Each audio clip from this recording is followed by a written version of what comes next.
What's up, everybody? It's your boy Benedict Bar None, top of the North American Betrayal leaderboards. Today, we are switching up on my Patreon supporters. They have sent me some commander decks they have worked very hard on, and collectively, we are going to make them regret that openness. First, we've got a man in a robe being ominous outside the 7-Eleven. Next, we have an army man in a UFO telling you to just go to sleep. Finally, we have proof that God does play favorites as long as its favorite thing is making me angry. For everybody who subscribes to this video, I will give my editor 10 minutes of time with their family. Mango!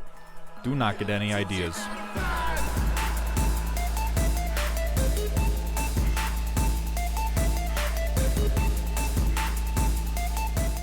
This man is fun as 6 mana in mono blue. You are playing him into a wasteland. He is not coming to play commander. He is climbing out of a fucking Fallout vault and getting murdered by a Deathclaw that has been there for 5 years. Alright, so we're gonna do 6 mana Ristiker study. Ugh! Pay no attention to me putting this in every deck I play from now until the day I die. I do want to know is, when you play the game, are you just laying it out there for him? Just like, get me. And motherfuckers cannot stand Luminarch Ascension, so I cannot imagine what the, oh boy, the blue player did the blue thing for a few turns, and now they get to tutor whatever they want. I'm beginning to understand that this deck is more of a Smithsonian exhibit than an actual game plan, and so I will accept Leyline of Anticipation as like the, you know, Hall of Famer blue card. My god, dude, we are down bad for these books, huh? I want to see how this playtests, because it looks like every other Smithsonian exhibit where it might crumble to dust if I touch it too hard. Yeah, I think we lay down 20-toed Toad, and then I'll tap a Phaedo Alchemist to untap a Phaedo Alchemist, and then I'll tap a Phaedo Alchemist to untap a Phaedo Alchemist, and then I'll tap a Phaedo Alchemist to untap a Phaedo Alchemist, and then we just play that like 18 times back. We're gonna mana drain something, because we're bad people. We're gonna mana drain something, and then that mana is gonna be used to pay for Arcanis. But yes, he can infinitely untap himself. So run the clock back. Oh, I'm sorry. We could have tapped out completely is what I'm hearing. Is what I'm hearing from the chat. As we could have invested after 5 turns of getting our fucking face beaten in because all we've done is lay down a 3/3 who says ribbit. We could then completely tap out our mana to draw 6 every turn on the table and have everybody pull out a fucking gun with no mana held up to stop it. Good. All right. I'm glad we're on the same page. Turn 7. And so if we tap out to play Arcanis and then just get shot, we're straight up out of the game. Like, Psychosis Crawler here feels like a trap because the most of what we can do is, haha, you all take 3, and now we're probably archenemy. So we can just draw 9. What do we got? What do we got for our draw 9? We have 20-toed Toad. So instant or sorcery, draw a card. There has to be a way to get to 20-toed Toad off of this because we can keep it safe. Yeah, the Toad is definitely the way we want to do it. Or okay, Ponder can also get us going. So we'll draw a card off the Ponder. Beautiful. Peek will also do it. Look at the top 3. Ugh. Oh, that is disturbing on an emotional level. Oh, but we have nothing. We have no activated abilities to spell. You know what? Somebody did an activated ability. Somebody did something that we could counterspell, and we get to draw a card. F you, we win, we shoot you. So it's again, turn 7, raw Arcanis the Omnipotent. And we can draw 3, we can put Pemmons, and then... This is disgusting. Just a warm bag of piss, and then you wait 8 turns and you throw it at the table. You have to be biased when you pick early combat damage decks because this deck straight up hangs out. Both playtests, it was 6 or 7 turns of straight up, I hang out, and then if you don't kill my commander the moment I play it, I win. It's not a commander deck, it's a documentary on why you should hate the aliens from Avatar. I think you are multiple decks in a trench coat.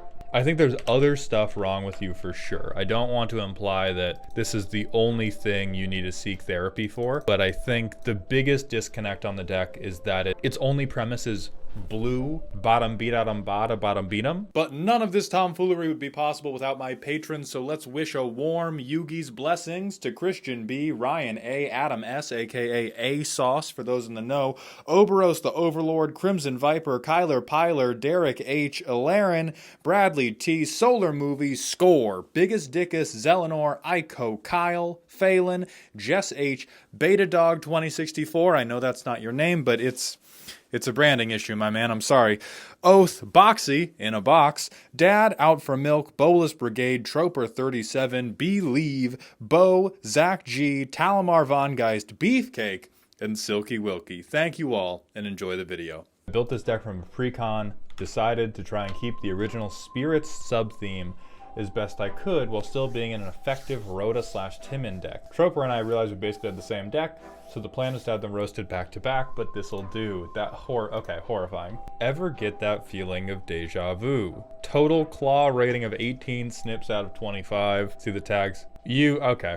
For those of you who weren't here when we did Troper's deck, these are the same tags. But it looks like this deck has better cards than Troper's does. Immediately, all of your card draw is good time card draw only. I think that's probably an issue with the deck. You are playing tempo. You want to, but with really expensive commanders for it. Like, you want to be getting damage through as quickly as possible, and that means that your curve out needs to be really responsible. All of these cards only draw you cards when good times are happening, which is definitely your biggest problem. What in the holy f is Descendant of Soramoro, dude? You're taking your Rhoda turn off to scry 3? So Cemetery Illuminator, I do not believe in. Descendant, I do not believe in. Curiosity and Combat Research, I probably believe in.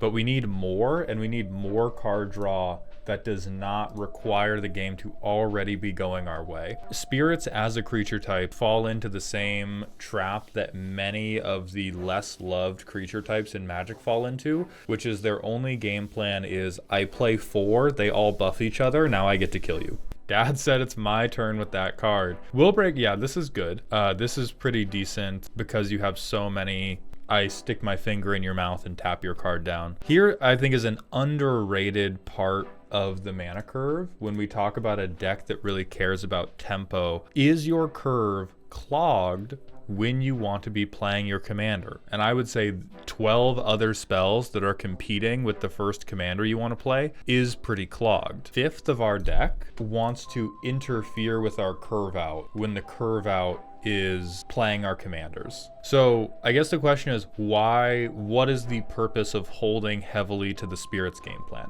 That is a necessary thing we have to unpack in therapy before we can make this deck good. Oh, and now we have Willbreaker. And now the game breaks open because of Willbreaker, and this whole Spirit thing, like, just maybe one day we play some Spirits, but what are Spirits in the face of I take all of your shit with Timin's trigger? The therapist will handle this for me at some point. You don't have to believe me right now. I am telling you, the Spirit sub-theme does not matter. But for the most part, we have, how many Spirits are in this deck? We have 16 Spirits in the deck, which is not enough for like a good creature type focus. And 14 of them are draft chaff. And so, Ilaren, I sentence you to 3 hours on a mountaintop, deciding which deck you want this to run as. Kevin is my inspiration. There's so many great Magic cards, but they all have such high CMC, so instead, I will cheat to get multiple of them.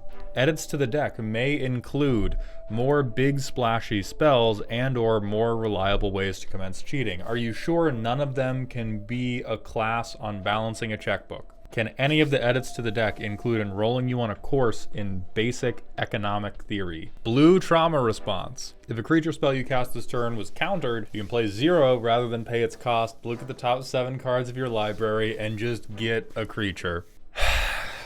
I am so sad. 41 creatures? Good. Wouldn't want you to miss on that free fucking creature. The problem I imagine we're gonna have with this deck is not, 27 lands? What the f? But anyway, I think the biggest problem this deck is going to have is that when you have a big value piece like this, the most important part of playing the deck is understanding when to tactically deploy your nuclear coupon. If you play this at the right time, you will slide under the radar and then get to explode with all your value. But I think the average Simic player, and dare I say it, the type of person who plays a 5 mana commander with 27 fucking lands, their idea of patience is probably taking a breath in between rounds of yelling, "Gimme it." I don't have a lot of faith in you. I have negative faith in you. 27 lands, this fucking curve. Is your mom buying you the creatures? Does she like swing by? Does she swing by your pod and hand you a cool 3 mana every turn? That's a mana half pipe, holy hell. Yeah, Tony Hawk is doing tricks on this bullshit. My shank protection. Not protection, not protection, sure. We have 2.5 pieces of protection and we have a giant f***ing frog. That is a look at the inner workings of Solar's mind. We get to Cascade for 3. Why is it every time I see the worst Simic deck in the world, it just works? Turn 6, we cast Emrakul. We get to steal every creature someone else controls. We f***ing crack somebody's ribcage. It's our next turn. We drown the world in snakes. The worst Simic deck ever apparently was designed by Yugimoto. How do I offer judgment to someone that is clearly just a god of manipulating statistics? This is why Armageddon exists, though. Take your position on the deck personality matrix and go sit in the fucking corner.